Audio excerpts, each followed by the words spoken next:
Looks like the explosion from Heavy Lobster took out the right wing. Having both wings destroyed may be just what we needed.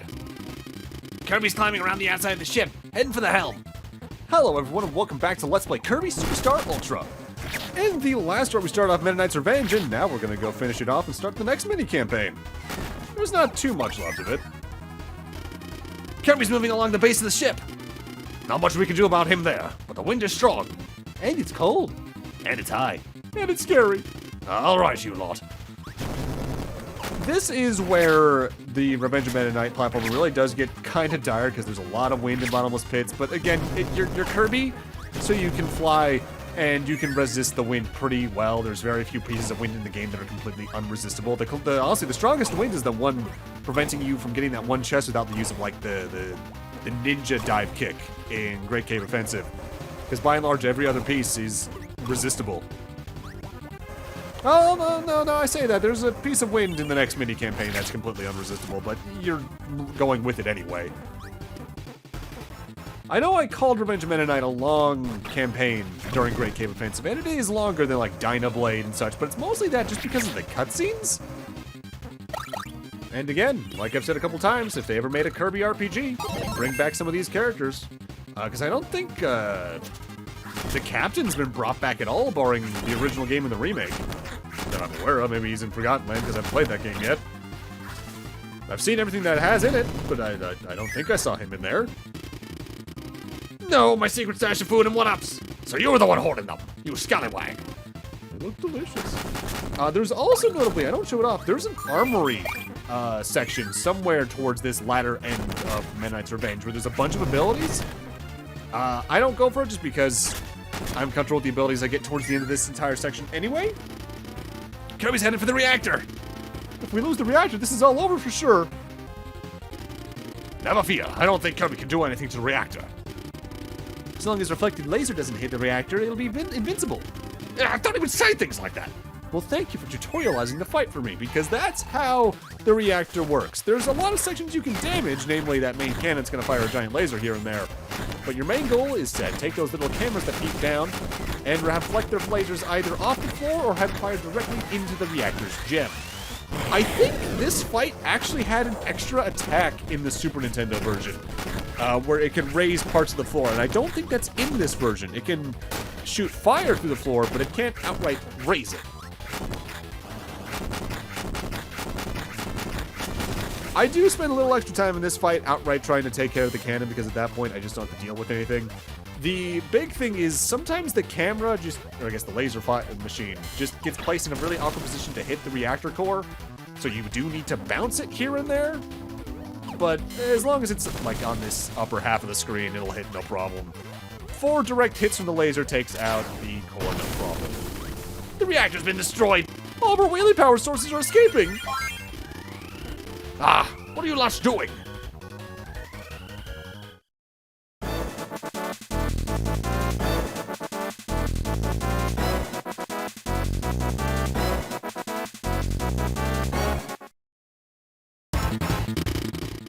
Oh, system's failing. Number 3, number 5 engines are gone. We're junked. Nothing left to do but crash. We failed, but there's nothing we can do. Attention to all crew. Evacuate ship immediately. Ah, this ship is done for. I gotta get out of here. And you got some near-end game choices of powers. I would recommend Cutter or Ninja overall. But frankly, you get plenty of abilities that are good throughout this entire campaign. I'm escaping now. Don't think badly of me. So, now it's time for the rest of you to escape as well.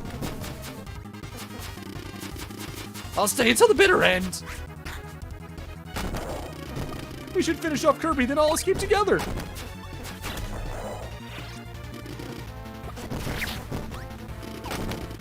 You were all about to perish. Do as you please. Damn, harsh.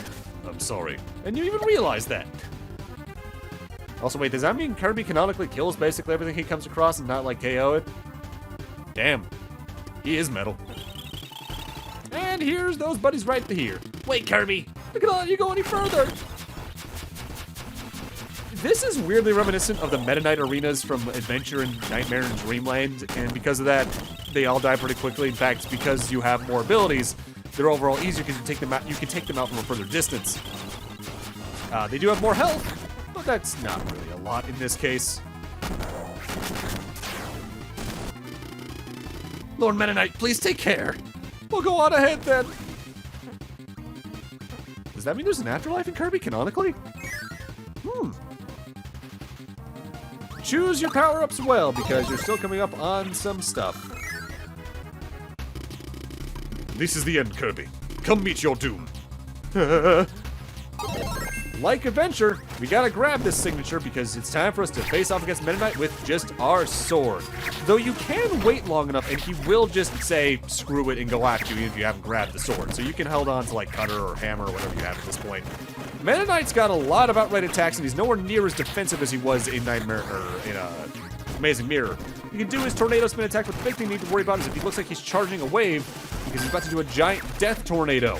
And if you stay far away from that to start, it'll actually move towards you faster, so you want to stay close to him when he's charging up, because that'll make it go a lot slower and not as far across the screen.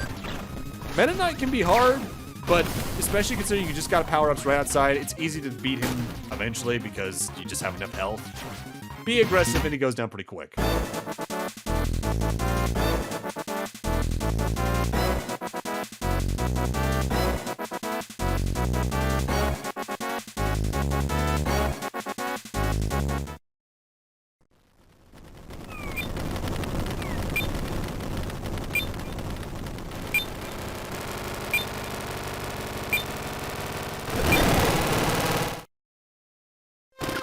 Someone played Ridley's theme. I won't let you escape. We got a very short escape sequence here where he's constantly trying to attack you, but you're automatically on Wheelie Rider for this, so you're immune to a lot of attacks as long as you're dashing. You just need to keep the pace up because, as you can see down there in the bottom right, we don't got much time to get out of here. The big thing to watch out for is that there are some bottomless pits in this, so if you're not paying attention, it's very easy to just fall in one of them, especially the one I'm coming up on right now. Don't do that. It's not hard to escape, but it can be stressful just because of how little time you have by the looks. But the timer moves slower here than it does in basically any other part of Meta-Knight's Revenge. But ultimately, the timer moves slower here than it does for the rest of the campaign, so it's not too bad.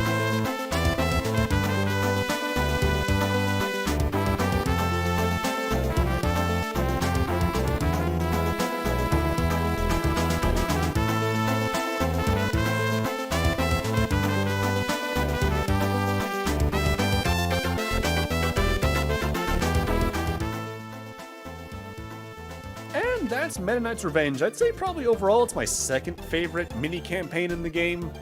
As well, it's a little on the shorter side compared to like Great Cave Offensive or the next campaign. The story it has going on is high octane enough and has enough funny dialogue that I can look past a lot of its problems.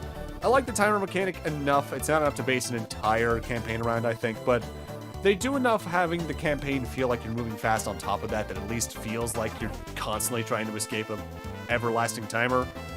It's fun. Notably, I think in the original Kirby Superstar, the ending they play here is meant to be a distinct reference to one of the Lupin the Third anime parts. I haven't seen that part if it is, but they notably updated it here for Superstar Ultra. And I do love this visual here of Kirby on the friendly wheelie. There's something about this that's just the right level of overdramatic.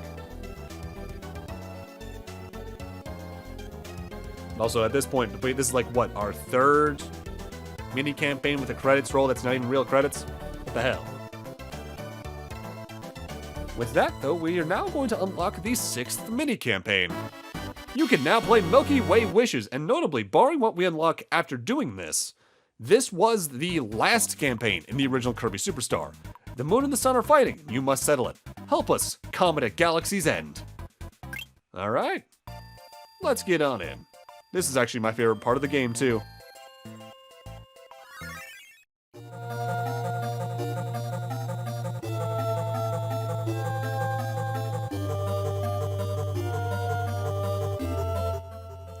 One day in the year, the sun and moon began to fight day and night.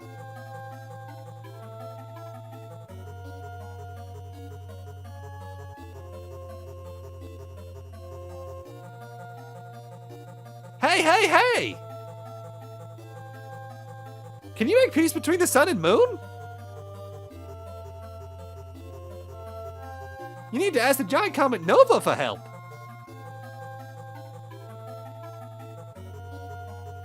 But first, there's something we must do. To ask Nova, we must gather power from all the stars around us. It'll be difficult, Kirby, but you can do it. We're counting on you. Good luck.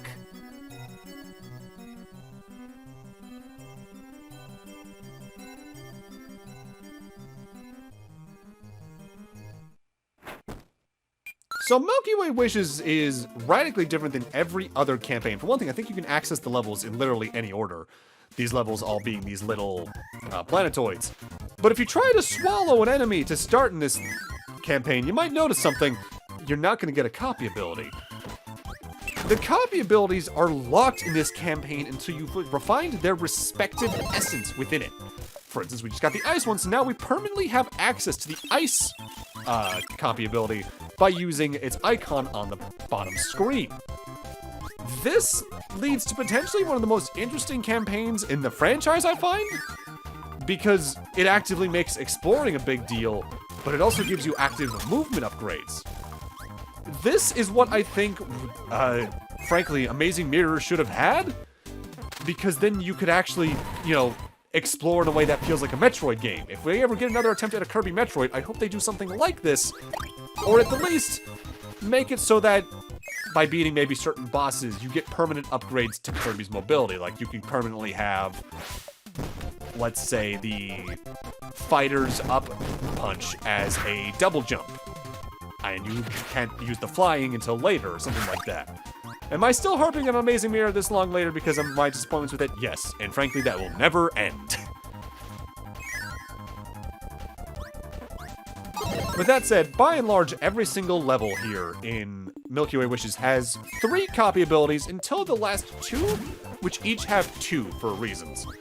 And here on Floria, the gimmick is that we have doors that lead you to the same door just in the next season. Spring into summer, into fall, into winter, into spring, in that order. Some trees can only be surpassed in certain parts of the season. Some can only be, some water can only be broken in winter, for instance. And at the end of it, we got Twin Woods. Again, I think this is technically a slightly different Twin Woods, though, because they can swap their faces around as an attack. And I want to say, in regards to the final thing you unlock after beating Milky Way Wishes, no matter what campaign you play, they're technically counted as separate boss fights? Because I think the other one's considered like a 3 Wispy Woods fight, weirdly. With that said, since you can always have some copy abilities on hand in this campaign, it's very easy to just go grab your favorites and use those with helpers only. There are some puzzles here and there that might require certain ones, namely ones that can attack upwards to break blocks or things of that note. But overall, it's not a lot to fear. The only exception, technically, to swallowing with copy abilities is if you go for the final copy ability early because it's in a non-standard level. Because that will allow you to copy abilities from people in the level, no problem. With that said, it's just easier in my eyes to get the normal abilities because it just removes a step from the process. None of the levels in Milky Way Wishes are too terribly long. If anything, it's the ending of it that's the longest part. But at the end of the day, this is also like the last thing you do in the game, in the original, so that's not too surprising. I think this is also the only time Kirby had like free movement of an icon as a level select thing until, I think, Star Allies? Because Forgotten Land has a little bit, sort of, just not quite to the same extent. Notably as well, if you're playing the original Superstar, not that this is a big deal, some of the planets had their name change. For instance, here on Aquarius, it was Aquilus in the Super Nintendo version. Cavius was Cavios. Mechai was spelled Mech-I. It's more or less just a difference of translation at the end of the day. And notably, some of the planets are referenced in that little animation they put on YouTube for Star Fox Zero to like be a little prequel to it. Battle Begins, I think it was called. Slippy has a magazine on space that references this campaign directly. Which is kind of a weird consistency with Star Fox that they reference other franchises a lot in it. Mind you, that and F-Zero also kind of went back and forth with each other a couple times there and here and there. You know, I'm just now realizing, by and large, every single Nintendo franchise has had a racing thing in it, except for Zelda, and even then it had the dog racing. Because Kirby's got Gourmet Race. Star Fox has, what was it, like the G-Zero in that one ending for Command? F-Zero, self-explanatory. Mario's got Mario Kart. When are we getting the Metroid Racer? Or at least, come on, Nintendo. In the expansion pass stuff for Mario Kart 8 Deluxe. Samus player. Come on, come on, come on, come on. Mind you, maybe Metroid doesn't need a racing game because it already has the weirdest spin-off out of all of them with Prime Pinball. That game's funny. Not exactly fun in my eyes, but it's funny. There is probably a much better way for me to get through these blocks. I just was not thinking about it at the time. Actually, well, actually, no, Cutter's better for it right there. I remember. There I go. None of the powers here in Milky Way Wishes, I'd say, are very hard to find. As long as you're good about keeping your eyes about you and noticing any bomb blocks you can hit or something like that, it's pretty easy to find everything. Honestly, barring Amazing Mirror because of its different level design to begin with, the best hidden stuff in Kirby games are between some of the crystal shards in Kirby 64 and the usual 3 collectibles per level they started doing in Return to Dreamland on. Mind you, those games also just have more collectibles to begin with anyway, between the usual 3 per level, but also the miniature things like the keychains and all that in Triple Deluxe. There's just a lot more to hide in those levels, so they probably spend more effort to actually hide them. Okay, this room's a little rough. What you gotta do here is find your way through a water maze. Most of the doors here just lead you right back to the start, so you need to find out which is the proper way to go to find yourself the power here, which is up here, and then you need to find the exit door. The exit door is on the bottom right of the map, so you want to try and take any option that takes you either further down or towards the right to find the exit. It's more or less just trial and error, but I have had this more or less memorized for a while. This is one of the few things I always remember off the top of my head in the game. And here we are. But at the end of this stage, we got a boss fight again, and it's against Fatty Whale again. But this time they're red. With that said, the red color actually means nothing. It's actually Superstar Ultra exclusive. In the original Superstar, you fight the same blue one here. It's just the same boss again with nothing added, really. I don't even think it has more HP. This does get into a little bit of a problem I have with Superstar. Well, yes, it has the most individual boss fights out of any Kirby game from memory. A lot of them are just the same fight again with a different color. And you also fight some of them just multiple times. Like, you technically fight Chameleon Arm like 3 or 4 times. You fight Wispy Woods like 5 going through all of Ultra. It gets a little redundant feeling. But with that, I'm gonna need to end this off here. Thank you guys for watching, and in part 8, we're gonna continue through Milky Way Wishes, not quite getting to the end of the process, but getting kinda close. See you guys then.